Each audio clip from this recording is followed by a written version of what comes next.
This video takes you through some changing the subject of the formula. It's one that follows on from 122, just these questions are harder. So let's have a look at solving 2x squared plus 1 equals 33. To solve that, you would subtract the 1 from both sides to leave you with 2x squared equals 32. If you know what 2x squared is worth, you want to find out what 1x squared could be. So isolate or get x squared on its own. So x squared would be 16. And if x squared is 16, to undo a square, you square root. So if x squared is 16, x is the square root of 16, which is 4. In this question then, we were trying to get x squared on its own. So we've got this v squared. Doesn't matter if it's squared, it could be cubed, it could be 10v squared or pi v squared. It's just a term that's added on to an x term. So it needs to be taken off.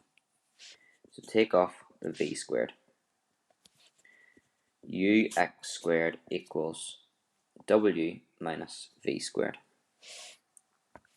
Now we've got ux squared, so we could have 2x squared or 3x squared or 4x squared. We want to get 1x squared, so we want to divide through by the u to get x squared on its own. W minus v squared divided by u. And then if you know what x squared is, you find out x by square rooting it. You're square rooting the whole right hand side, so everything has to go inside the square root sign. Number 8. We have the square root of x plus 3 is 19. So I would want to work out what the square root of x is first of all. So we need to take off that 3 from both sides to get that the square root of x on its own is equal to 16. And then to get from the square root of x to x, what you have to do is square both sides. Now you can't square at the start because you've got the 2 terms there. Only square when you've got the square root of the whole left hand side. So the whole left hand side is just x, and we've got the square root of it. So then when we square that, we will get x, and you have to square 16, not the square root of 16. So the square of 16 is 256.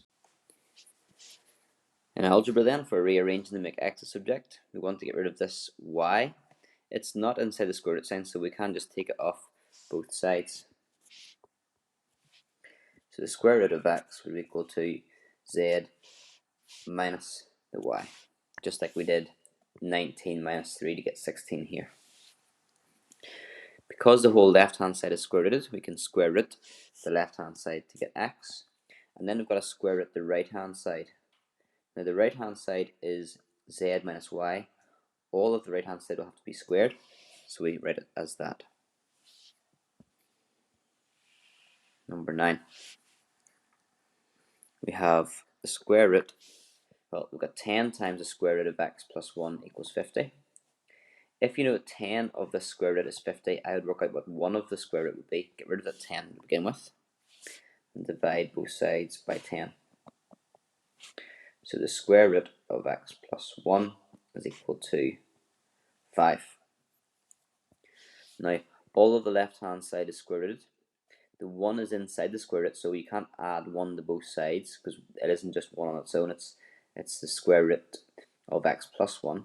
So that 1's like tied inside the square root. But because all of the left hand side is square rooted, you can square the whole left hand side as long as you square the whole of the right hand side to get x plus 1 is 25. And you can subtract 1 from both sides to get x equals 24. So the same idea here then. We can get rid of that b first of all. It's not inside the square root, so it's free to be divided on both sides. So the square root of x plus a squared would be c divided by b. And then, because the whole left hand side is square rooted, you can square it, which gets rid of the square root sign, but you have to square the right hand side. You can leave that in 2 ways. That would be c over b squared, but you might be familiar with that being c squared over b squared. And the last step is that a squared has to disappear. Take it off both sides. So again, your answer would be x equals, could be c over b all squared or c squared over b squared. That's expanding that bracket essentially. And then minus the a squared. Okay, that was squares and square roots. Just 2 examples left, and they're the hardest ones in the topic. So if we had something like 8x take away 3x equals 30, you would want to simplify. You'd want to bring together to get 5x equals 30, and then divide by 5 to get x equals 30 divided by 5, or 6. Now where the 5 comes from was doing 8 of the x's take away 3 of the x's. That's how we got the 5x. So just be aware of that. Because here, if we're trying to do the same idea, we can't do dx take away ex, because it's not 8 and 3. We can't work that out. But we just have to write it out in this format. We'd have to say that we've got d minus ex. That's how many x's we've got. Now that might be more familiar to you actually as factorizing out the x. So you can spot that both of these terms have got x in them. If you factorize out the x, you'd have d minus e x's. Now we would more commonly, when we factorize, bring the x to the front. And you can see when you expand that, x times d is dx, x times minus e minus ex. Either way, that's what you've got. And then you want to get x equals. So previously, you were dividing by 5 in this one, which was the 8 minus 3. So we're dividing by the number of x's here, which is d minus e. That's how many x's we have. So you divide by d minus e. So you would have your f divided by d minus e. You can put a bracket there, but it doesn't matter because it's all in the denominator. Okay, so if you've got more than one term when you're rearranging with x, that's alarm bell to me straight away. It's a harder question, and that you should factorize out the x so there's only x appears once, and then you can rearrange more easily. Okay, last question. You'll see here that the x appears more than once, and you've got a fraction equals a number. I would get the fraction equal a fraction, and then think of that as cross multiplying. Or in other words, you've got the x plus 2, and you're doing the 4 times the x minus 2. So that would be x plus 2 equals 4x minus 8 when you multiply it out. What's important from there then is you'd want to get x's on the same side and the numbers on the other side. So you'd want to add the 8 to both sides and take off the x from both sides. So that would give you, I'm just going to write it out in a longer version. You'd have 2 plus 8, and you'd have the 4x take away x. Now we know that simplifies down to 10 equals 3x, and then x is 10 over 3, or 3 1/3. But let's see if we can use that to help us. So we have x plus g all divided by x minus h equals I. We have 2 terms with x, so we need to try and collect that in some way. The first thing I'd want to do is get rid of that fraction. So I'm going to cross multiply.